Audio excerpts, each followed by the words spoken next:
Good morning students. अपन पढ़ रहे थे बस की यात्रा लेसन, जिसके लेखक थे अपने हरिशंकर परसाई। तो आगे स्टार्ट करते हैं। अपना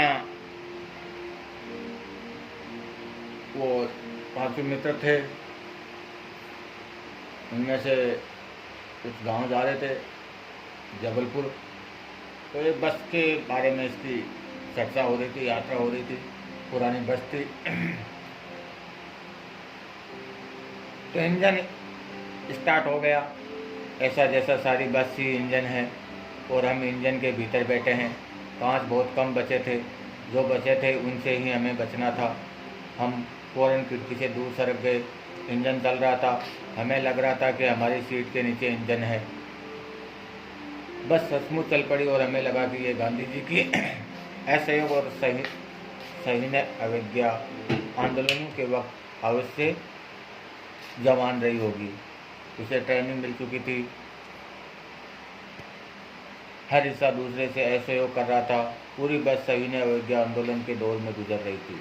सीट का बॉडी से असहयोग चल रहा था कि लगता था कि सारी सीट बॉडी को छोड़कर आगे निकल गई है। कभी लगता कि सीट को छोड़कर बॉडी आगे भागी जा रही है। 8-10 मिनट बस सारे भेदभाव मिट गए। ये समझ में नहीं आता था कि सीट पर हम बैठे हैं या सीट हम पर बैठी है।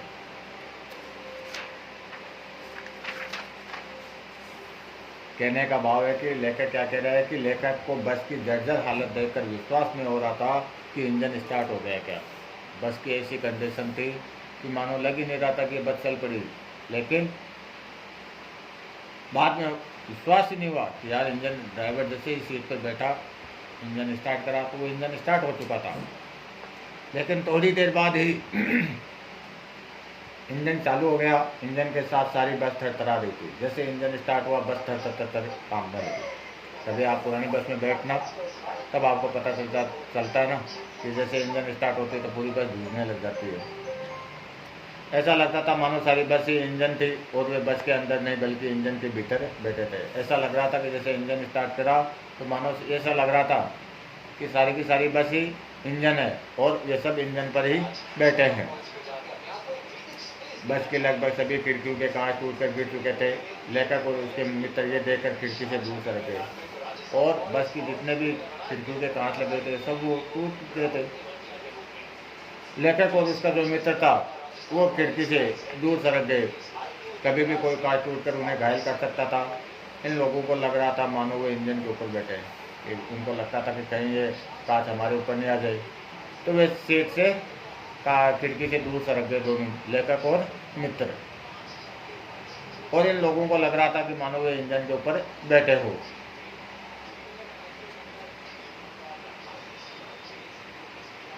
अब बस ने चलना आरंभ कर दिया। लगता था कि बस का हर एक हिस्सा बस से अलग हो जाएगा। अब बस ने धीरे धीरे चलना शुरू करा। तो लग रहा था उनको, लेखक को, कि बस का हर एक हिस्सा बस से अलग हो जाएगा। ये दृश्य देखकर लेखक गांधी जी द्वारा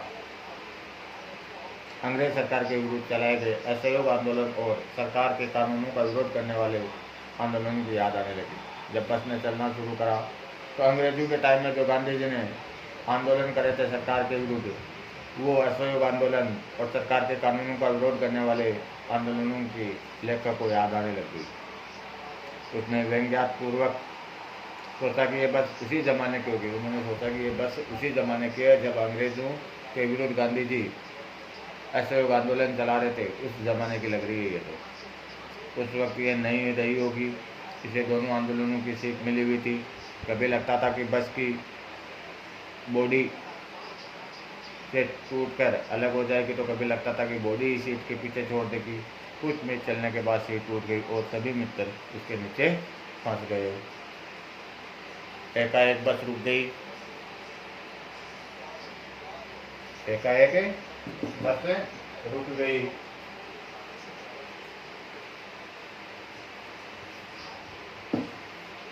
मालूम हुआ कि पेट्रोल की टंकी में छेद हो गया। एकाएक बस रुक गई और मालूम पड़ा कि भाई बस क्यों रुकी है, तो पेट्रोल की टंकी में छेद हो गया था। ड्राइवर ने बाल्टी से पेट्रोल निकालकर उसे बगल में रखा और नली डालकर इंजन में देखने लगा। अब मैं उम्मीद कर रहा था कि थोड़ी देर बाद बस कंपनी के हिस्सेदार इंजन को निकाल कर गोद में रख लेंगे और उसे नली से पेट्रोल पिलाएंगे, जैसे माँ बच्चे के मुंह में दूध पिलाती है। बस की रफ्तार अब 15-20 मील हो गई थी।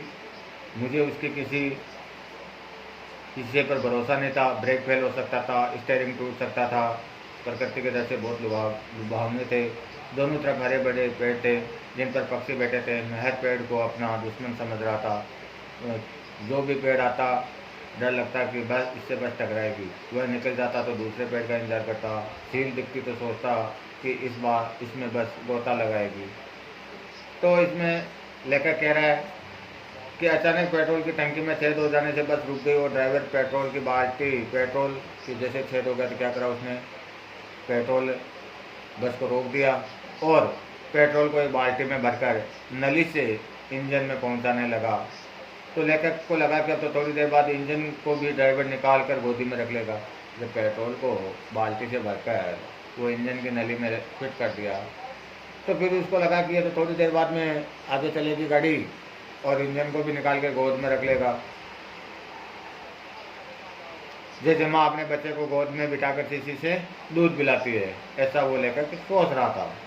उसी प्रकार ये इंजन को नली से पेट्रोल पिलाएगा। इसी कारण बस की रफ्तार केवल 15-20 मील प्रति घंटा हो गई थी। लेखक को लग रहा था कि बस का कोई हिस्सा कभी भी खराब हो सकता था। लेखक को लग रहा था कि बस का कोई भी हिस्सा कभी भी फेल हो सकता है, उसके ब्रेक भी फेल हो सकते हैं, उसका स्टीयरिंग भी टूट सकता था। लेखक दृष्टि बाहर गई तो बड़े सुंदर प्रकृति। जब ऐसा सोच रहा था तो जैसे खिड़की से उधर देखा बाहर की तरफ तो उसको सुंदर प्राकृतिक दृश्य दिखाई देने लगे। सड़क के दोनों ओर हरे भरे वृक्ष थे, उन पर पक्षी बैठे हुए थे। लेकिन लेखक मन से डरा हुआ था। सुंदर दृश्य दिखाई दे रहे लेखक को, लेकिन फिर भी वो डर के महसूस कर रहा था। क्यों? वो सोच रहा था कोई ना कोई पेड़ अभी मेरे ऊपर आके गिर जाएगा। अगर कोई नदी दिखती तो वो सोचा कि अभी नदी में ये बस गोता लगा लेगी। उसे लगता था कि बस किसी भी पेड़ से टकरा सकते। उसे हर आगे आने वाला पेड़ दुश्मन जैसा लग रहा था।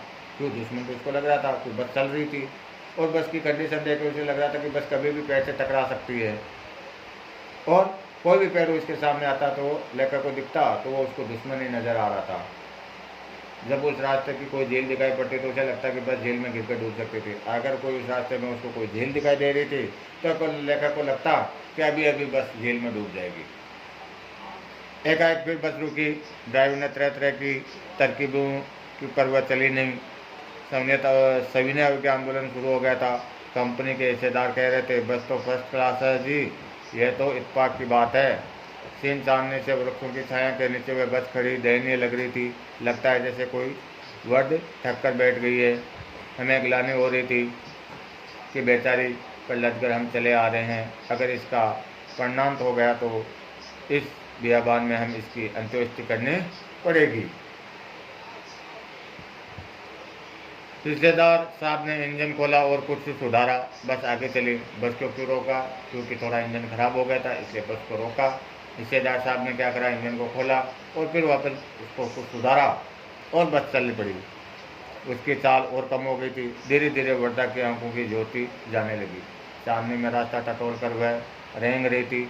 आगे से या पीछे से कोई गाड़ी आती दिखाई देती तो वह एकदम किनारे खड़ी हो जाती थी और कहती निकल जाओ बेटी, अपनी तो वो उम्र ही नहीं रही। तो इसमें लेकर कह रहा है जब बस के ड्राइवर द्वारा काफ़ी प्रयत्न किए जाने पर भी बस नहीं चली तो हिस्सेदार ने इंजन को खोला और कुछ ठीक किया।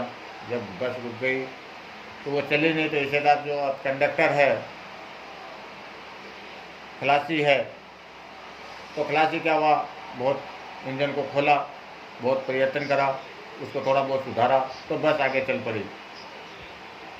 बस चलने लगी लेकिन उसकी चाल अब बहुत कम हो गई। पहले तो 10-15 मील चल रही थी, अब जैसे ही वापस बस को स्टार्ट किया, बस शुरू हुई, आगे चलने लगी तो उसकी चाल बहुत कम हो गई, स्पीड उसकी कम हो गई।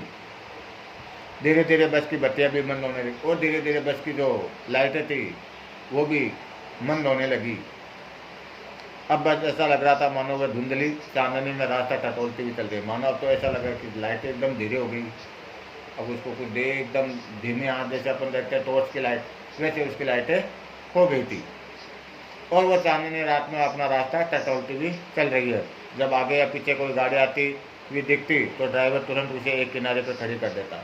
जैसे कोई सामने से या पीछे से कोई गाड़ी आ रही होती तो गाड़ी को क्या करता ड्राइवर, किनारे पर खड़ी कर देता। और उस वक्त ऐसा लगता था मानो वो बूढ़ी बस उन नई गाड़ियों को कह रही हो कि पहले आप निकल जाइए, क्योंकि अब वह पहले की तरह जवान नहीं रह गई थी। तो मानो वो लेखक मन में सोचता है कि ये किनारे पर खड़ी क्यों कर रहा है, क्योंकि आगे पीछे जो भी गाड़ियाँ चल रही थी वो नहीं थी। तो लग रहा था कि भाई मैं तो बहुत पुरानी हूँ और आप आगे निकल जाओ। क्यों? क्योंकि वो जवान नहीं थी।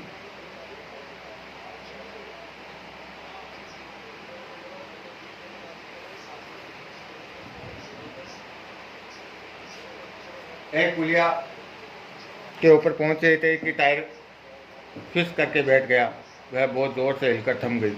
जैसे कोई पुलिया पर चढ़ी तो उसका एक टायर क्या हो गया, पंक्चर हो गया। वह बहुत ज़ोर से हिलकर थम गई।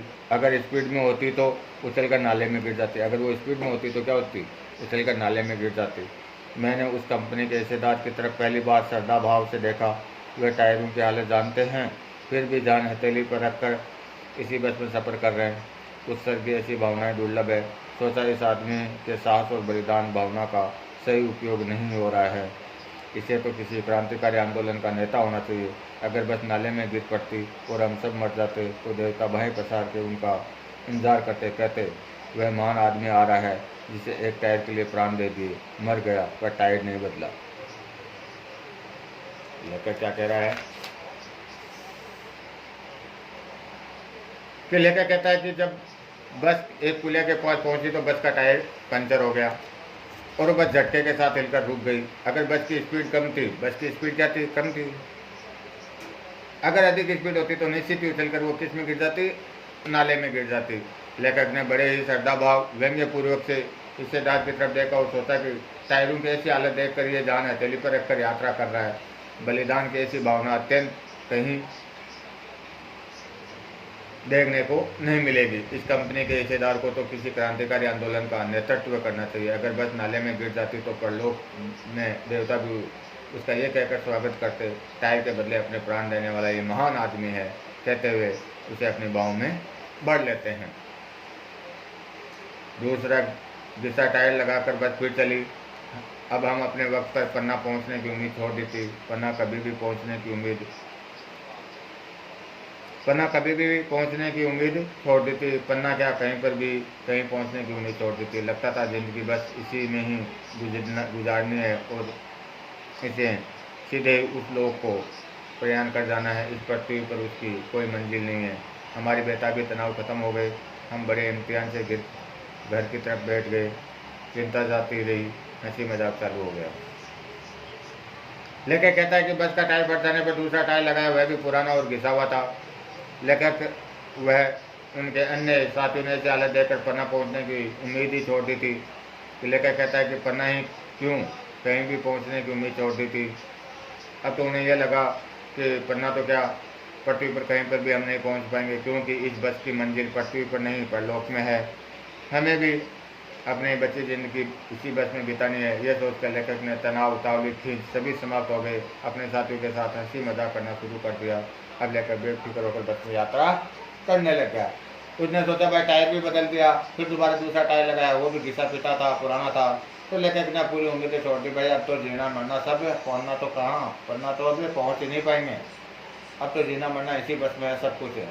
और उसके मन में जो भी खींच था, उतावला था, तनाव था, वो सभी समाप्त हो गए। और अपने दोस्तों के साथ बेफिक्र होकर हंसी मजाक करना शुरू कर दिया। और अब आगे तो जो बस चलेगी ऐसे ही यात्रा करेंगे। इस प्रकार ये अपना लेसन खत्म होता है। बस की यात्रा, लेखक को कि भाई बस की यात्रा में किस प्रकार का एक आनंद आया कि पुरानी बस थी, कैसे चली, कैसे उसके टायर, कैसे उसकी गति, कैसे उसकी स्पीड, कैसे उसकी खिड़कियाँ, कैसे उसकी सीट, तो पूरी बस के बारे में उसने वर्णन करा। तो ये लेखक की बस की यात्रा थी। तो कुल मिला के बात यह है कि लेखक कहते हैं कि भाई जो पुरानी बस है इतनी एकदम जर्जर हो चुकी थी, उसमें यात्रा करना असुविधाजनक होता है, सेफ्टी नहीं है। इसलिए अपन को कभी भी बस में यात्रा करें तो सेफ्टी पूर्वक, ध्यानपूर्वक यात्रा करनी चाहिए। ये कहने का मतलब है, लेखक का भाव है। ठीक है, इसके क्वेश्चन आंसर मैं कराऊंगा।